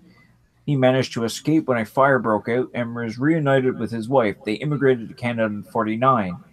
Somebody pointed out that Austria, which is rightly so, was annexed by Germany from 1938 till 1945. So this guy was a Nazi technically. But the Communist Party is outraged about this, as they usually are. And oh wow, they're really angry today. Wow. Ooh, they're actually swearing, which is fun. This is great because they're supposed to be a real political party, and all they do is just curse at people and me. Olama, like you weren't here earlier in the show. They want to take over a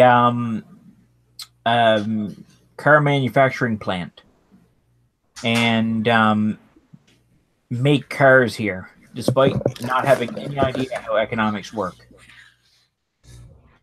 Canada, the first thing that Canada needs to start doing anything, it's to get rid of Trudeau.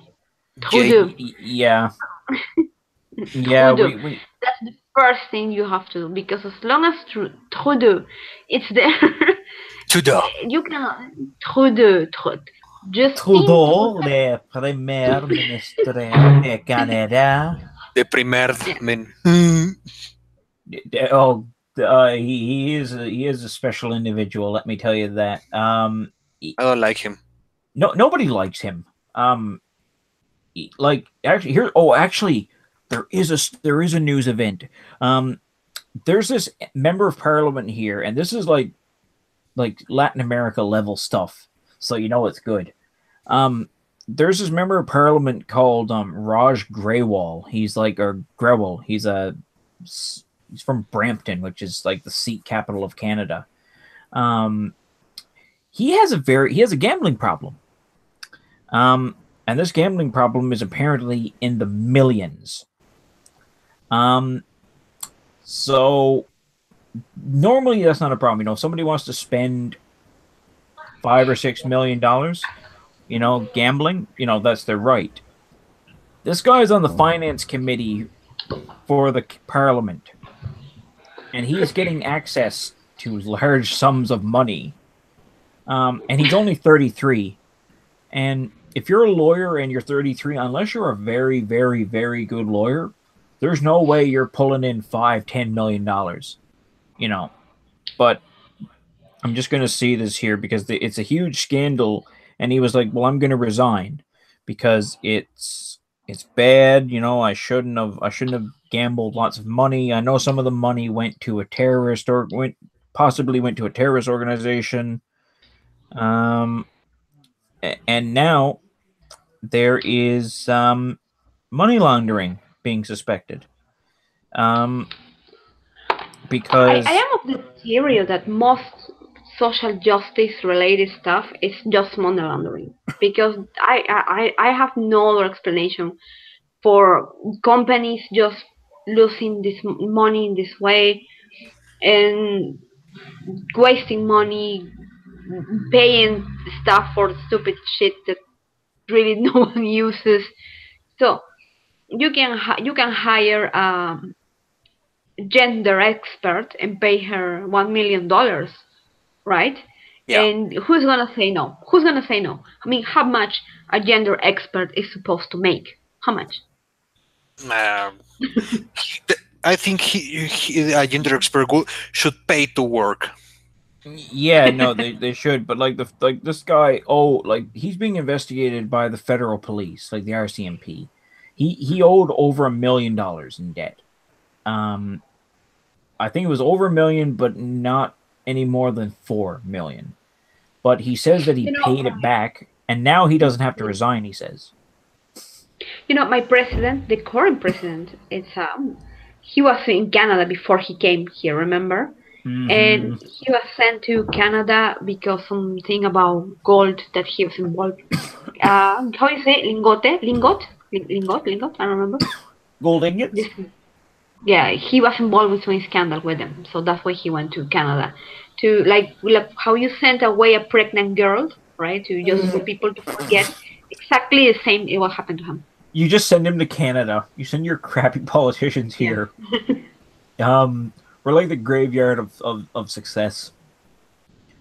But no, like this guy didn't. He said he's like, listen, I'm going to resign. I need help. Then he's like, well, I paid back $1 million. I don't know where you got $1 million on an MP salary because they only make 170 grand a year, and he's only been in for 2 years. And the average lawyer here only makes about 150K a year. Well, yeah. So either way, he paid back $1 million. He also has some. He also has some kind of Odebrecht style connections. With this construction executive who helped him loan a car. Like he gave him a car. He gave him like when he went to get the car, for the financing. This guy was the secondary name on it. He helped him get a Land Rover. So it's getting kind of interesting. There's another interesting thing about what is going on here that I just came across. It's a report from El País from Spain. It says the judiciary is willing to go to war against AMLO. More than 600 judges and magistrates are suing the government against the salary cut that AMLO is proposing. So, and I think they will win because it's there's in legal theory there's this thing called acquired rights. So they are already a law already gave them the right to have a certain salary, so the government will have to respect it to them. So wait 1 second here. So you're saying that the judges are suing because they want to keep their old salary maybe a little bit more, because they want to keep their salary as they were as it is. Now, do judges make good money there? For example, if this is talking about the federal judiciary, the judiciary, it's please sit down, because it's outrageous what they win.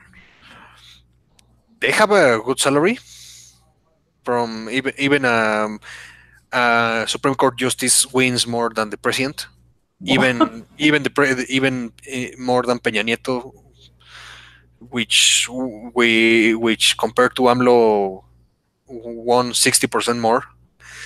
So this is how it goes. They are paid 16 months a year. 16 months. Yeah, plus bonuses, social security, and some other items. So they make a shitload of money. Here they get like 120 grand. That's it. 100. They some of them are gaining 120 grand pesos a month. Oh god, that must be good money down there. And multiply it for 16, not 12. 16 times a year. Yeah, you got to help me get my citizenship down there so I can become a Mexican judge. I want 16 months. I want 12 months work for 16 months pay. I don't think you can. But there are the downside is that sometimes you will have to go to work on Sundays. Wait, your judges work on Sundays? Some of them. Wow, that's actually Depends impressive. on certain cases. Our Here I judges don't. hear some ones. Our provincial The one who was judges. Sorry. depending on certain, there is often a judge there in case of an emergency. So it's not like there is real work often. It's just like like the night shift or something like that, but for weekends. Yeah. By the way, speaking of El País, speaking of El País, Andalusia. I know. One of my favorite I places was in the world. checking. As a trans woman, the only thing I can say right now is that I am afraid. And I am very scared that in Andalusia there are more than 300,000 people who probably, if they could, will kill me and the whole LGBT plus collective. So tweets that I'm reading about Is that what somebody Andalusia. said in El País? Well, in Spain. Oh my God, no! There is Come on. yeah, I'm reading. No, this is not in El País. This is in the in Twitter in the tag. It's trending right now. It's trending. So the salt. people are completely insane. People are like, this is the last elections we are going to have. I just read that once and I can find it right now. Yeah, here. Congratulations to all the Andalus people who didn't went to vote today to what is probably the last elections in Andalusia in next generations. I guess you know that because you know you're very, very informed. The intention is to eliminate autonomy. I mean, it's people are completely insane. Eh, They are like they're going like they always do. They're literally shaking in Spanish now, in original Spanish. So they're like the people like they're crying and seriously the guy is the only thing how controversial he says so far is like Gibraltar is Spanish. That's the only thing he said so far. Like I can imagine that people are panicking about this, because the left is starting to lose control in Andalusia, which is pretty big for Andalusia.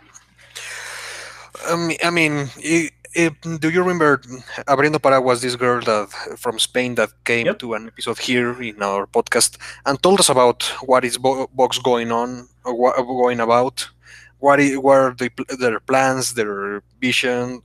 I mean, there are some things that I certainly do not agree with, and and it's I wouldn't say, but it's right now the most. I think the most sensible party to vote for.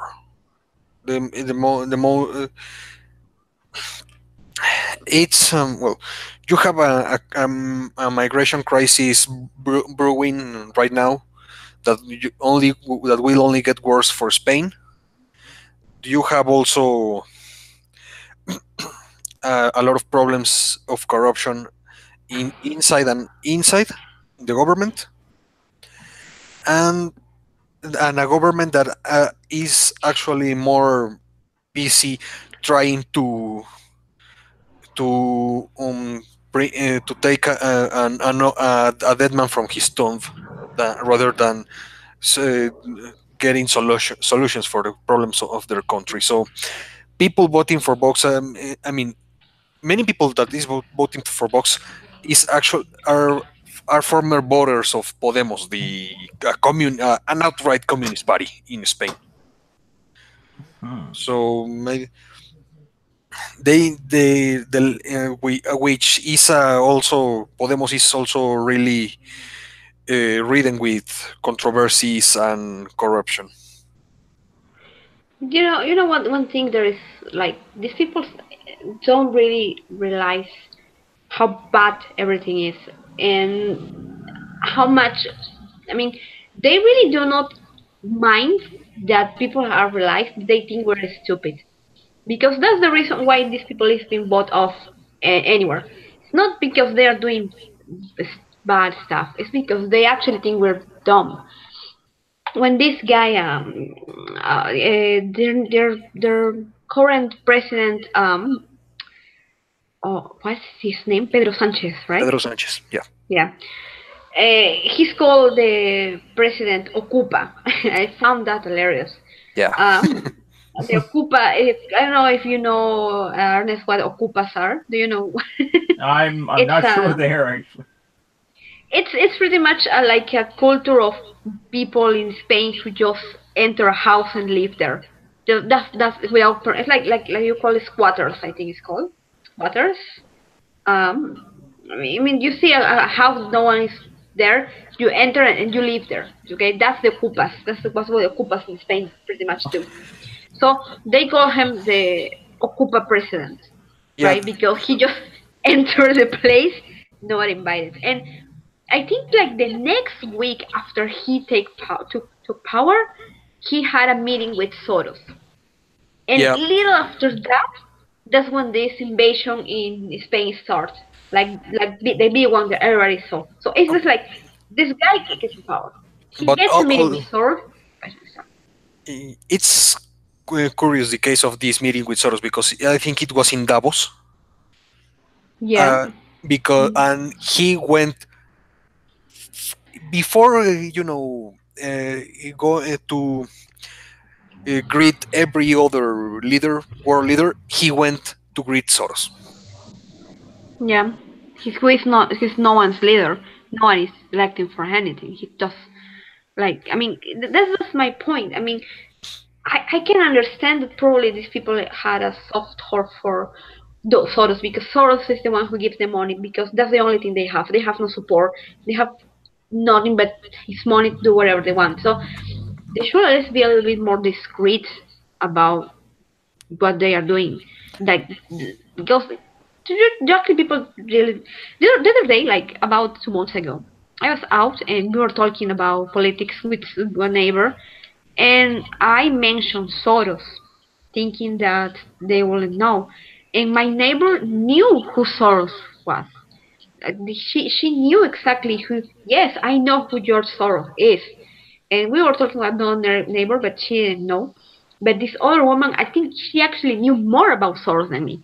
So it's not like people don't really know who these people are. And that's the reason why everybody is just voting these people because we know that they are like Pedro Sanchez does not care about Spain. He cares about his ideology in Spain, which is not the same thing. Mm-hmm. True. Yeah, and well, also it's how the very Pedro Sanchez shift his position from being against the Catalonian movement of independence and to be rather um, how you say tibio in English? Television? How you say what? Tibio? Warm? Oh, warm. Oh. No warm. Like not against, but not in favor either. You're kind of lukewarm. Lukewarm, yeah. Yeah. Yeah, I mean, this guy, for example, who is the leader of Vox, the Santiago Abascal, he's exactly like Maldini. Like, he is someone who talk about.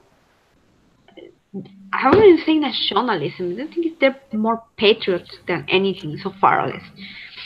And their speech is nothing really different from your average centrist Latin American party. Like no one is saying like something like, oh, let's kill the Muslims or anything extreme, like, oh, let's kill all the gays. Like, honestly, they have a more tame speech than Bolsonaro, for example. Yeah. Bolsonaro says more controversial stuff than these people. And And I kind of guess why gays in Brazil will be a little bit scared, despite he said like he doesn't really mind about gay people and he will actually give them weapons so he can defend against others, right? So the only thing that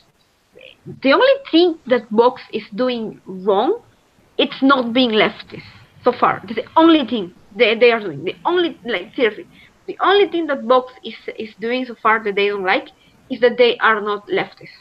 There is that is it. There is Well, nothing else. that's their crime. I mean, that's the thing. You have to be more progressive than the previous progressive group, or else you're the enemy. And that's what everyone screams about with Vox and that. Like they hate anything that is even remotely, conservative or remotely, quote unquote right wing. Um, it's but I mean, the good thing is that the left can scream and jump up and down and beat its fists on the walls all at once. It's only going to get worse for them. And I, for one, am looking forward to it. Yeah. Coming back to Latin America, there's another thing that I would like to talk about, Sure. which is what is going on with the Cuban doctors in Brazil. That They're only in Mexico now.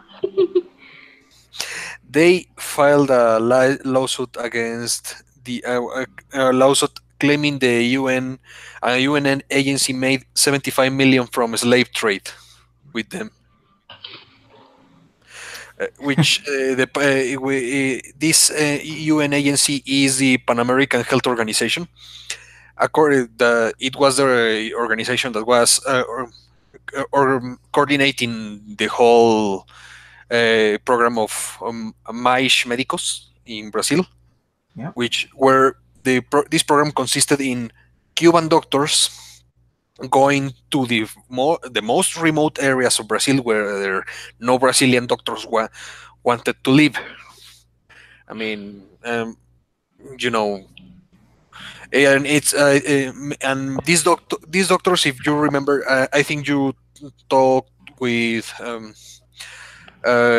Tarciso about this the other day. Yeah, we did. Yeah, that Bolsonaro wanted to actually, complain to the Cuban government to stop treating them as slaves and, pay them what they deserve. It's not like Because, Brazilians don't want to go there. It's like they are not paying enough to go there. They're different. exactly. That's why Cubans go, because they are paying like in peanuts pretty much. So that's why he's right. They're slaves. They're pretty much slaves from their state. I mean, they are trying to. Cuba right now is, is profiteering with their medics and it's outright slave trade. Yeah. Because they are getting paid for, from sending medics without the freedom, to quit their job to other countries.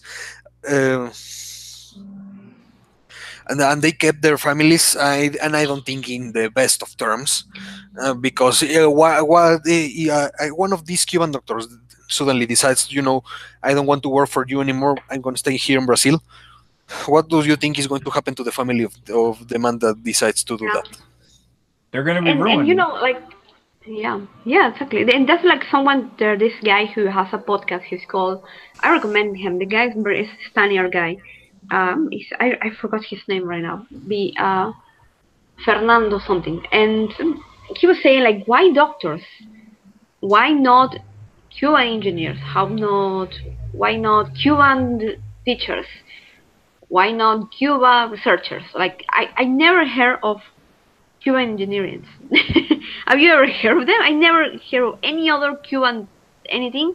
There is not a doctor. So that's why you can say that this is not about Cuba offering, their best professional. This is about propaganda, because they are using that for saying like, look, we have an amazing healthcare, which they don't have.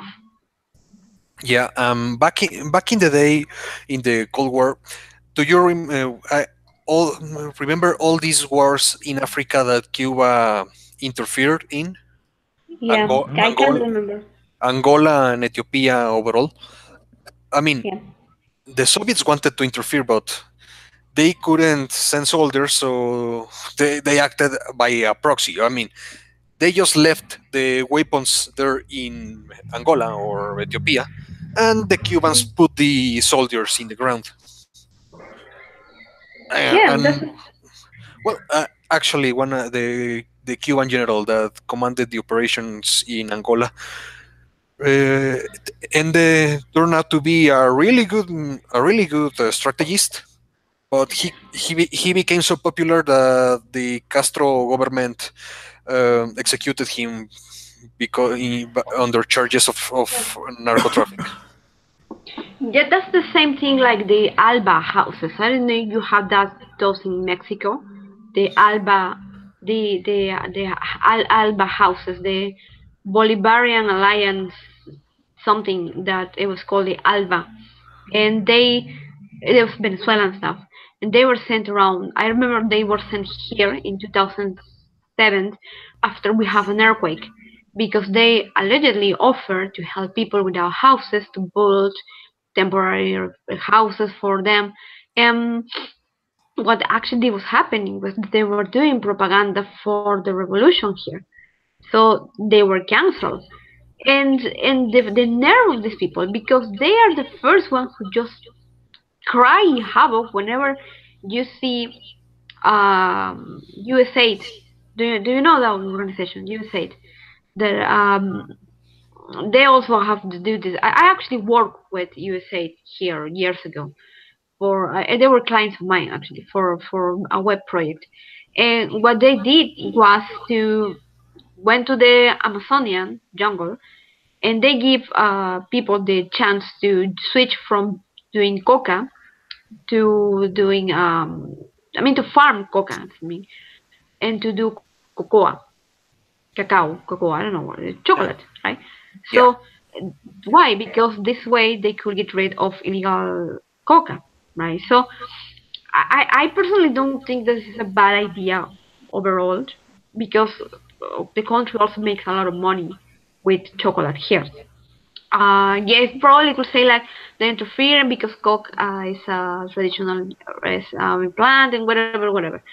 But it was actually some. They were, as far as I know personally, me myself, me, I never see them making any kind of propaganda. It's more like they were doing this to get rid of all the illegal drug people, so they wouldn't have to fight it later. Which it's a good strategy, I actually, right? But no, you have Chavez people. He was still alive. Instead, coming here with the stupid Alves stuff, giving people food, saying, by the way, this is sent by Hugo Chavez, and Hugo Chavez care. You know who don't care about you? Your government. That's for me. That's shitty. That's wrong. What was doing USAID? But Not you still necessarily. but you still see the effects of it though, Lama. Like I mean, you go to like the plaza, it was Plaza San Martin, and you see these chavistas in the corner, like, and they're all Peruvians and they're all old men, and they scream. Yeah. I've heard them, like they'll scream like how Yeah. So I horrible, actually saw them. Yeah. and it's the same I guys saw. every year. I don't think they get any older. They're like the immortal chavistas. Um, Well, they do it because they were, probably all real leftists. They just do it out of conviction. I saw one of them actually yelling at the Venezuelan, saying like he was wrong about Venezuela. Yeah, the guy I who was actually they yelling to a Venezuelan. And, like, I actually feel very bad for the guy. Like, he told her, like, don't care, don't pay attention to him. The guy's small part. And so yes, I know these people, and there is this video of one of them who went often to Cuba and Venezuela, and he was paid by the government to go there to conferences, to talks, to whatever, and say like everything there is fine. You know why I know? Because the government is taking me to all of these places to see that everything is fine. Like, seriously, how could you just be this level of stupid? Seriously. Seriously. No, like I know there's one guy I've dealt with on Twitter. He's this gringo, and he lives in New York. I think I don't exactly know where, but I'm pretty. Of But every course time I we see it, do. it's like Manhattan. But he thinks he's a big deal because he went on Tucker Carlson once to defend Venezuela, which I believe consisted of him calling Tucker Carlson a fascist. Um, but he was telling me, he's like, listen, he's like, I've been to Caracas 2 times. He's like 2 or 3 times, and I've been on the bus system. It's so safe. I can go everywhere myself. I'm like, no, I don't believe you. I was like, and then I said, well, people have told me that it's not safe, and he goes, who told you? And I'm just like, fuck you, Sapo. I'm not going to tell you nothing. I'm not going to tell you who my friends are, so you can have them rounded up and shot. No, I But mean the people, the whole thing about Venezuela, the people want to believe. They want to believe that the revolution is working, and it's not working. And anybody who goes there supporting the revolution to witness the whole deal, to go back with good news, are people who the government is protecting, well, they right? get to see. It's like remember that movie that parody of with Seth Rogen, I think it was, with Kim Jong Un. Yeah, the interview. Yeah, the interview. I Yeah. mean that's I probably love what it. it is. They take these idiots to like this fake Bolivarian village, I guess, in Caracas, and they'll go around and they don't let them into the store because you don't want them to pick up the fake fruit. Um, he'd be like, "Wait a minute, this arepa. This isn't a real arepa." And that isn't Comandante Chavez. He's not back from the dead. It's just Cause some guy. fireworks. Oh, that actually probably was a theme song when Pipique resigned. That was probably what they were blasting in Caracas. Um, when they No, spent that whole. I mean, there is people in Venezuela who are obviously living well. I mean, if you're ever being under a recession, you know that it's not like people are dying on the street, like they're walking and like, oh, I'm hungry, and you just die there. No, it's levels of, and they're just focused on. This is funny because they just focus on the people who are not doing bad, right? And they think that that's it. But they never focus on the people who are doing good when they wanted to criticize something. Like for example, uh, Colombia, for example, is a mess because there are poor people there, but they never see the people who are living poverty, and they do it here exactly the same. Like everything is fine because there are people who are not in complete poverty, while they ignore that there are so many who are just entering. Yeah, it's true. I mean, and the funny thing is, people say like they speak about poverty here, and they go on about how bad it is that people in Latin America are making like $3-4 an hour. But what, $3 an hour is about 10 sol. 10 sol an hour is that's dinner. I can get a breakfast in at Zella's in Plaza San Martin for 10 sol. But Now the cost of living is dollar better. is dollar here is three 30, I think 334, Well, that's pretty the much. U.S. dollar. For Canadian, it's 230, or Yeah. 250, Mm. which is bad. By the way, guys, before we wrap it up, and this has been fun, Llama, we got to get you on for that Peru stream soon because that Peru is just so much fun to talk about.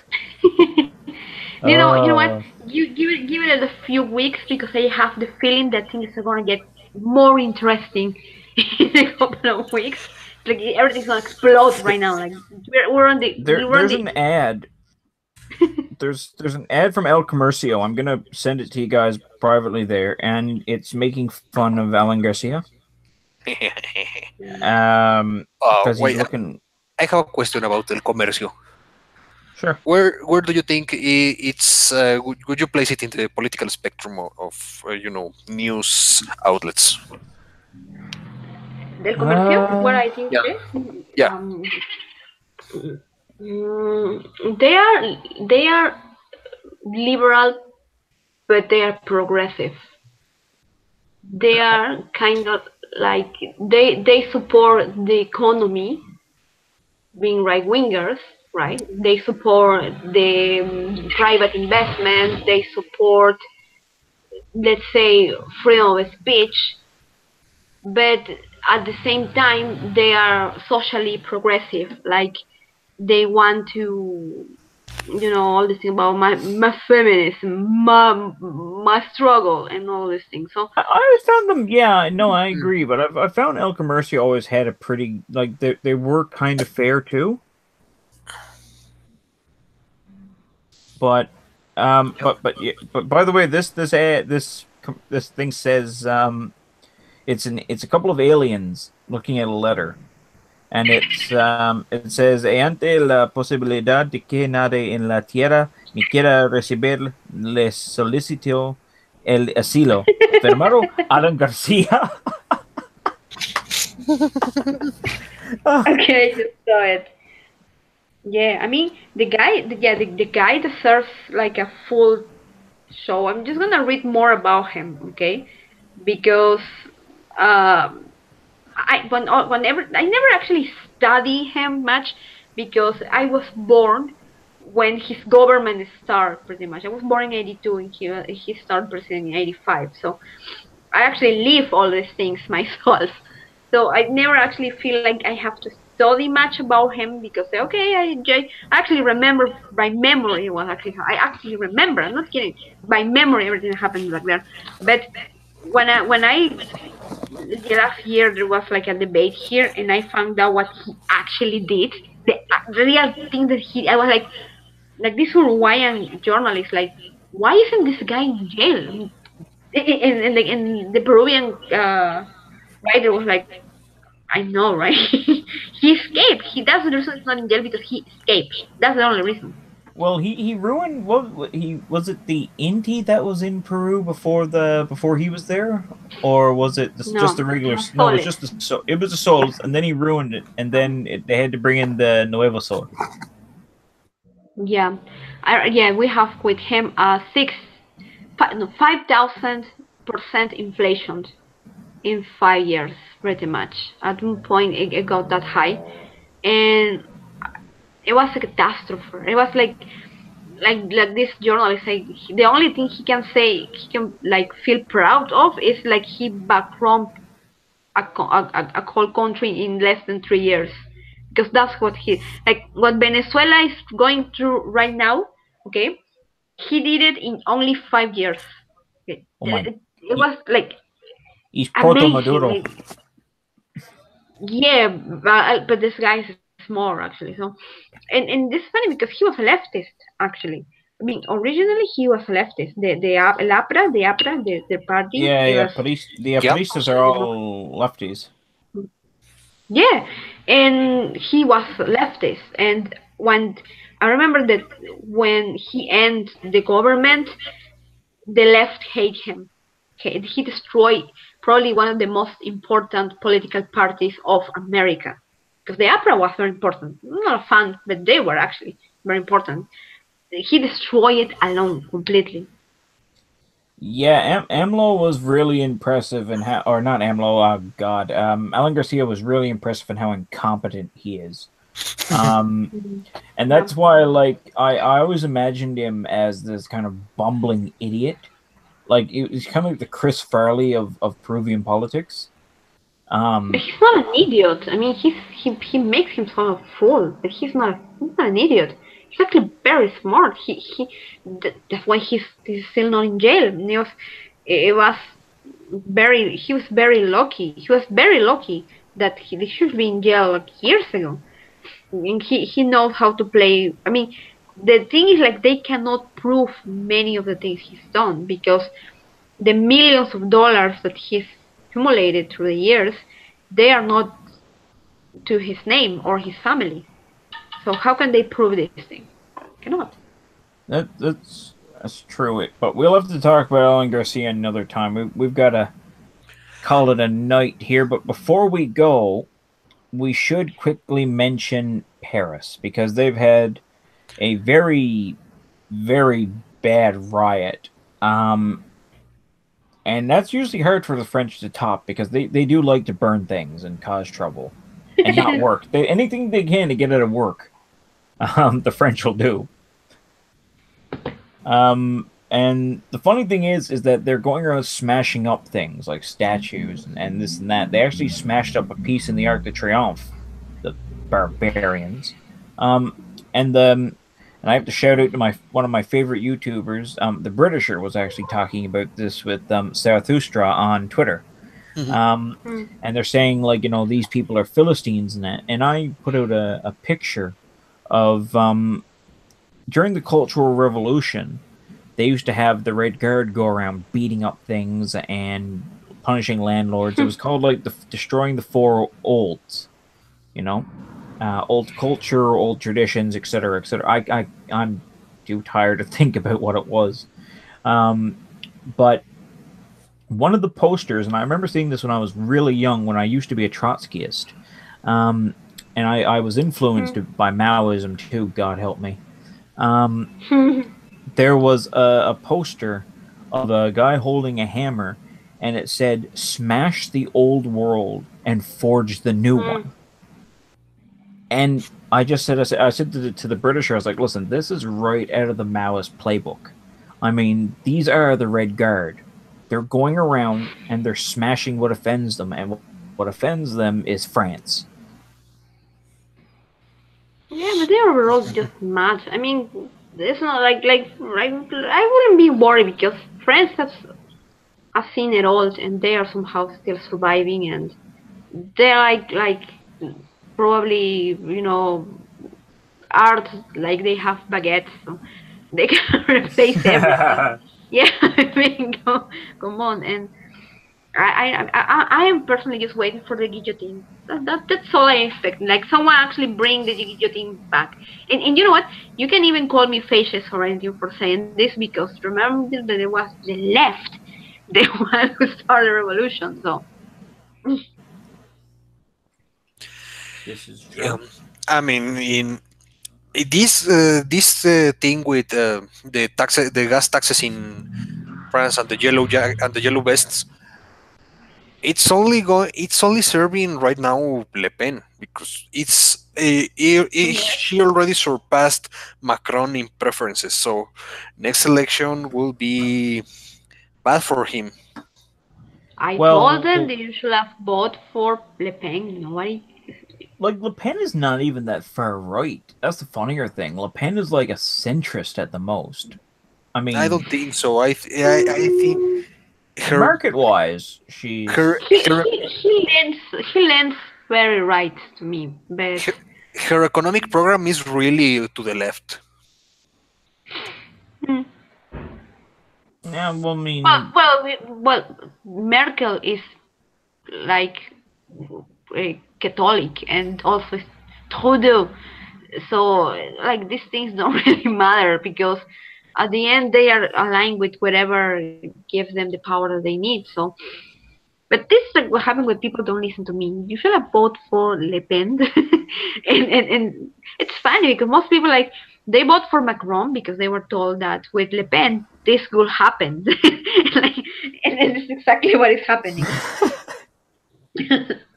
But he's shooting at people right now, right? I mean, no, but not him. I mean, their cars. Wasn't that how the whole revolution started? Because they start to actually shoot at the people protesting. Yeah, and as Marie Antoinette said, let them eat cake, and then I mean, he didn't say that, but yeah, that was what they feel like. The problem with I think in France with Macron overall is that he miscalculated the antidote to populism in Europe and the world, and he is really disconnected from the people. And you know, it reminds me to something that happened in Mexico when they ask for the finance secretary here in Mexico about how much does the so how much does the kilogram of tortillas was worth. His answer was, I don't know. I don't do the housekeeping.